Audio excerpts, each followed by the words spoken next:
Okay, जब clock जो है 12 बजे से चल के, हम यहाँ पे क्वेश्चन नंबर 2 देख रहे थे, ठीक है। क्वेश्चन नंबर 2 में हमें ये कहा गया है कि आपको क्लॉक को 12 बजे से स्टार्ट कराना और हाफ रेवोल्यूशन पूरा करके, मतलब आधा चक्कर लगा के वो कहाँ पहुंचती है ये आपको बताना है। तो एक चक्कर का क्लॉक का पूरा होता है, हम सिर्फ इस क्लॉक की बात कर रहे हैं, ठीक है। एक दिन का पूरा होता है जब क्लॉक जो होती है 12 बजे से चल के मिडनाइट 12 से शुरू होकर मिडनाइट 12 पे आ जाती है, तब आपका एक डे पूरा होता है। लेकिन हमें यहाँ डे के बारे में कुछ नहीं बताना, हमें सिर्फ क्लॉक को देखना है और उसको देख के बताना है। सिंपली हमें क्लॉक के बारे में बताना, डे के रेवोल्यूशन के बारे में बात नहीं कर रहे हैं, ठीक है। तो हमारी जो क्लॉक है वो 12 बजे से शुरू हुई, फिर उसने आधा चक्कर लगाया। क्लॉक का पूरा चक्कर कैसा है, ऐसा है, आधा चक्कर लगाएगी तो वो कहाँ पहुंचेगी, यहाँ पहुंचेगी। और यहाँ पे आपको कौन सा नंबर दिख रहा है, 6। तो clock is starting at 12 after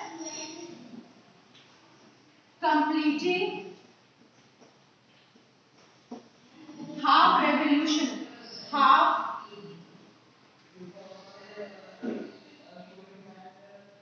revolution, ठीक है। आधा रेवोल्यूशन बनाने के बाद इट विल रीच एट 6, ठीक है। हाफ रेवोल्यूशन बनाने के बाद clock will reach at which number, clock will reach at this point, point 6 से 6 बजा देगी जब क्लॉक जो है आधा कवर कर लेगी, ठीक है। क्योंकि रेवोल्यूशन कहां से शुरू होगा, 12 से शुरू होगा। जब आधा चक्कर लगाएगी तो क्लॉक जो है 6 पे आ जाएगी। तो इस क्वेश्चन में हम लोग क्या लिखेंगे, clock is starting at 12,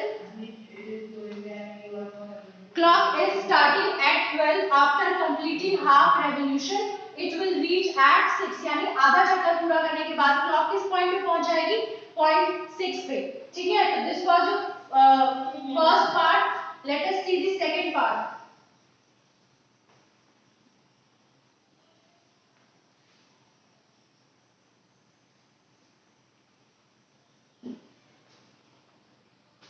second part में ये कहा गया है कि क्लॉक जो है, we are taking the B part, starts at 2,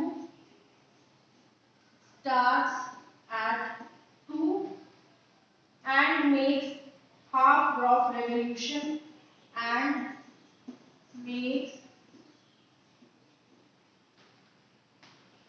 half of a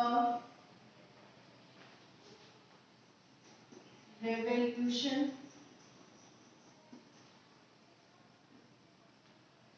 clockwise.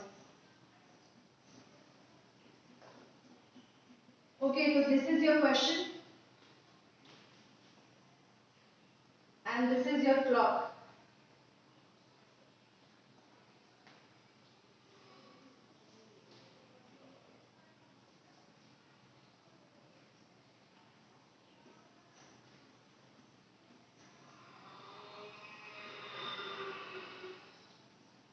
Okay, question number 2 में बी पार्ट में कहा गया है कि clock starts at 2 and makes revolution clockwise. 2 बजे से चल के अगर कोई क्लॉक आधा रेवोल्यूशन बना रही है, ठीक है, आप 2 बजे से देखो, ठीक है, 2 बजे से चल के आधा रेवोल्यूशन बना रही है तो वो किस नंबर पे पहुंचेगी और डायरेक्शन कैसी है, क्लॉकवाइज ही चल रहा है, ठीक है। ये हमारा क्वेश्चन है। Now we are going to see, 2 बज रहे हैं यहाँ पे, ठीक है। टोटल 12 कितने पार्ट्स होते हैं, 12 कितने पार्ट्स है क्लॉक में, 12 पार्ट्स। टोटल पार्ट कितने हैं, टोटल पार्ट्स कितने हैं, 12 है, ठीक है।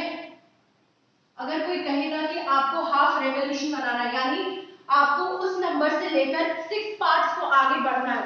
12 का आधा कितना होता है, हाफ ऑफ 12 इज 6, 12 का आधा हो गया 6, यानी अगर आपसे ये कहा जा रहा है कि हाफ रेवोल्यूशन बन रहा है, यानी 12 का आधा रेवोल्यूशन बन रहा है, यानी हमें 6 पार्ट्स को आगे बढ़ाना है। 12 पे 2 पे आप पहुंच जाओ और 2 से 6 पार्ट्स आगे बढ़ जाओ, तो जिस नंबर पे आप पहुंचोगे वही आपका आधा रेवोल्यूशन बनाएगा, ठीक है। तो यहाँ पे हम हैं 2 पे, हम हैं 2 से अगर हम 6 पार्ट्स आगे बढ़ेंगे तो हमारा हाफ रेवोल्यूशन पूरा होगा। 2 से अगर हम 12 पार्ट्स आगे बढ़ेंगे तो हमारा एक रेवोल्यूशन पूरा होगा। लेकिन क्वेश्चन में हमें कितना रेवोल्यूशन पूरा करना है, हाफ। तो हम कितने पॉइंट्स बढ़ेंगे, हम लोग 6 पॉइंट्स आगे बढ़ेंगे, 1 2 5 6, ठीक है। आप 6 रेवोल्यूशंस को पूरा करोगे, सॉरी 6 पार्ट्स को आगे बढ़ोगे, तब आप इस पूरी क्लॉक का, जब क्लॉक 2 बजे से चलना शुरू करेगी तब आप उसका हाफ रेवोल्यूशन पूरा करोगे, ठीक है। यानी जब क्लॉक 2 बजे से चल रही है तो वो हाफ रेवोल्यूशन का पूरा करेगी जब वो 8 पे आ जाएगी, ठीक है। इसने कितने पार्ट्स कवर किए? 1 2 3 4 5 6 पार्ट्स क्लॉक ने कवर किए। क्यों हमने 6 पार्ट्स ही क्यों मूव कराया? क्योंकि हमें ये पता है कि 12 कितने, एक क्लॉक में 12 पार्ट्स होते हैं। There are 12 parts in a clock. अगर हमें 12 पार्ट्स जब हम पूरा करेंगे तो हम एक कंप्लीट रेवोल्यूशन पूरा करेंगे। 1 कंप्लीट रेवोल्यूशन कब पूरा होगा? 1 कंप्लीट रेवोल्यूशन होगा जब 12 पार्ट्स पूरे होंगे, ठीक है। और हाफ रेवोल्यूशन कब पूरा होगा? हाफ रेवोल्यूशन कब पूरा होगा? जब 6 पार्ट्स कंप्लीट होंगे, क्योंकि 12 का आधा होता है 6। तो अगर 12 पार्ट्स में आपका एक रेवोल्यूशन पूरा हो रहा है तो 6 पार्ट्स में आपका आधा रेवोल्यूशन पूरा होगा। तो आपको इस क्वेश्चन को कैसे सॉल्व करना है? जहां पे आपको कहा जा रहा है कि आपकी घड़ी शुरू हो रही है, यहाँ पे आपकी घड़ी 2 पे शुरू हो रही है, तो आप 2 से 6 पार्ट्स आगे बढ़ जाओ। तो आप 2 से जब 6 पार्ट आगे बढ़ोगे, दैट मीन्स कि आपने 2 से शुरू करके आधा रेवोल्यूशन पूरा कर लिया है। क्यों हमने 6 पार्ट्स मूव किया? क्योंकि क्वेश्चन में हमें हाफ रेवोल्यूशन को मूव कराना है, ठीक है। आप 2 से 6 पार्ट्स आगे बढ़ जाओ, आप आधा रेवोल्यूशन पूरा कर लोगे। अब जब 2 से 6 पार्ट आगे बढ़ के आप आधा रेवोल्यूशन पूरा करोगे तो आप उस नंबर पे पहुंचोगे जहां पे पहुंचने पे हमारा जो रेवोल्यूशन है वो आधा कंप्लीट हो जाएगा। देखो इस क्वेश्चन में हम लोग 2 से चल रहे हैं, 2 से 3, 3 से 4, 4 से 5, 5 से 6, 6 से 7, 7 से 8, ठीक है। तो ये कितने रेवोल्यूशन, कितने पार्ट्स हमने कवर किए? 1 2 3 4 5 6 पार्ट्स कवर किए। तो हमने आधा रेवोल्यूशन अपना कहां पे पूरा किया? 8 पे। इस पार्ट में हम लोग क्या लिखेंगे कि after starting from 2 and making a revolution of half, starting from 2 and making a revolution of half, हम किस पे पहुंचे? making a revolution of half clockwise। Answer में हम लोग लिखेंगे we reached at 8, ठीक है। after starting the clock at 2 and making half revolution clockwise, हम किस पे पहुंचे? हम लोग 8 पे पहुंचे, ठीक है। Is that clear? Okay, now we are going to see the third part of the question 2, question number 2 part C. In question number 2 part C we have to start our clock at 5 and make 1/4 revolution clockwise। अब हमें question में half revolution नहीं 1/4 revolution बनाना है, ठीक है। तो clock कितने बजे पे स्टार्ट हो रही है? Clock is starting at 5, clock starts at 5 पे स्टार्ट हो रही है एंड मेक्स 1/4 रेवोल्यूशन। अब आपका जो क्लॉक है वो 1/4 रेवोल्यूशन ही बना रही है, ठीक है।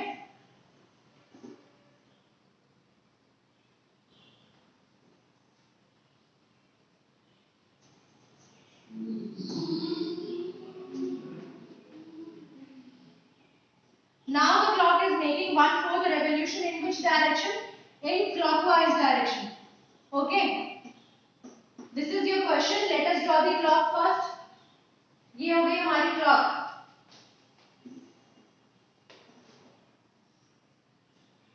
ओके,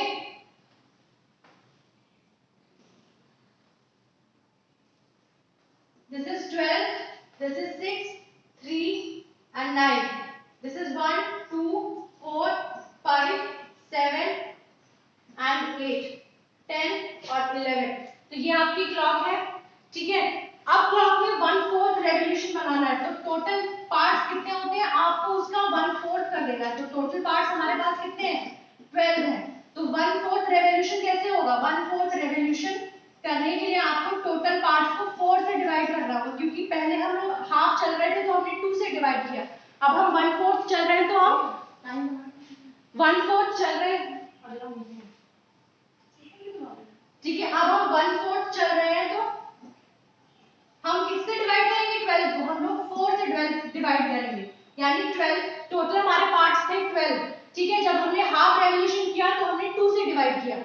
हम 1/4 रेवोल्यूशन कर रहे हैं तो हम 4 से डिवाइड करेंगे, ठीक है। अब टोटल पार्ट्स को आप 4 से डिवाइड करोगे तो आपको कितने पार्ट्स मिलेंगे, 3 पार्ट्स, ठीक है। जितना आपको फ्रैक्शन आगे बढ़नी है आप उतनी फ्रैक्शन को 12 से डिवाइड कर दो। हम 12 से क्यों डिवाइड कर रहे हैं, क्योंकि 12 जो है हमारा टोटल पार्ट है, ठीक है। क्वेश्चन में हमें 1/4 आगे बढ़ना है तो हम इसको 4 से डिवाइड करेंगे तो हमारा आंसर कितना आएगा, 3 पार्ट्स। इसका ये मतलब है कि आप जब 5 से स्टार्ट करोगे और आपको 1/4 रेवोल्यूशन चलना है तो आपको 3 पार्ट्स आगे बढ़ना है, ठीक है। जब एक रेवोल्यूशन पूरा करते हैं तो 12 पार्ट्स चलते हैं, हाफ रेवोल्यूशन पूरा करते हैं तो 3 पार्ट्स चलते हैं, हाफ रेवोल्यूशन पूरा करते हैं तो 6 पार्ट्स चलते हैं, ठीक है। और जब 1/4 रेवोल्यूशन पूरा करना है तो आपको 3 पार्ट्स आगे बढ़ना पड़ेगा। अगर आप 5 से स्टार्ट कर रहे हो तो 5 से 3 पार्ट्स आगे कैसे बढ़ेंगे, 1 2 3, ठीक है। 5 से 3 पार्ट्स आगे बढ़ के आप कहां पे पहुंचोगे, 8 पे। तो आप इसमें क्या लिखोगे क्वेश्चन के आंसर में, वी विल रीच एट 8, ठीक है। वी विल रीच एट 8, ठीक है। कैसे, एक बार फिर से देख लेते हैं। क्वेश्चन में हमसे ये कहा गया है कि हम 5 पे स्टार्ट कर रहे हैं और 1/4 रेवोल्यूशन पूरा करके क्लॉकवाइज कहां पे पहुंचेंगे। तो हमने पिछले क्वेश्चन में देखा एक क्लॉक जो है वो पूरा एक रेवोल्यूशन करने में 12 पार्ट्स लेती है, ठीक है, 12 पार्ट्स लेती है। अगर हाफ रेवोल्यूशन करना है तो ये हाफ रेवोल्यूशन करना होता है तो हम 2 से डिवाइड करते हैं तो हमें कितना मिलता है, हमें 6 पार्ट मिलता है। लेकिन अब क्वेश्चन में हाफ नहीं 1/4 चल रही है क्लॉक, तो आप जितने भी टोटल पार्ट्स हैं उसको 4 से डिवाइड करो, ठीक है। जब 4 से डिवाइड करोगे तो हमें 3 पार्ट्स मिलेगा, ठीक है, 3 पार्ट्स मिलेंगे। यानी जब क्लॉक 1/4 रेवोल्यूशन बना रही है तो वो कितने पार्ट्स आगे बढ़ेगी, वो 3 पार्ट्स आगे बढ़ेगी। क्वेश्चन में 5 आपको दिया, आप उससे 3 पार्ट्स आगे बढ़ाओ, 1 2 3 पार्ट्स आगे बढ़ेंगे तो हम 8 पे पहुंचेंगे, ठीक है। So with this the question number 3 finishes. We will take the last part of this question tomorrow, ठीक है। We will take the last part of this question tomorrow, and as your homework, try to do this these 3 parts at your home by your own, ठीक है, without seeing the solution. You can see the solution for your understanding, but just उसको copy करके आपको नहीं करना, ठीक है। You have to do it yourself, ठीक है क्लास। Thank you.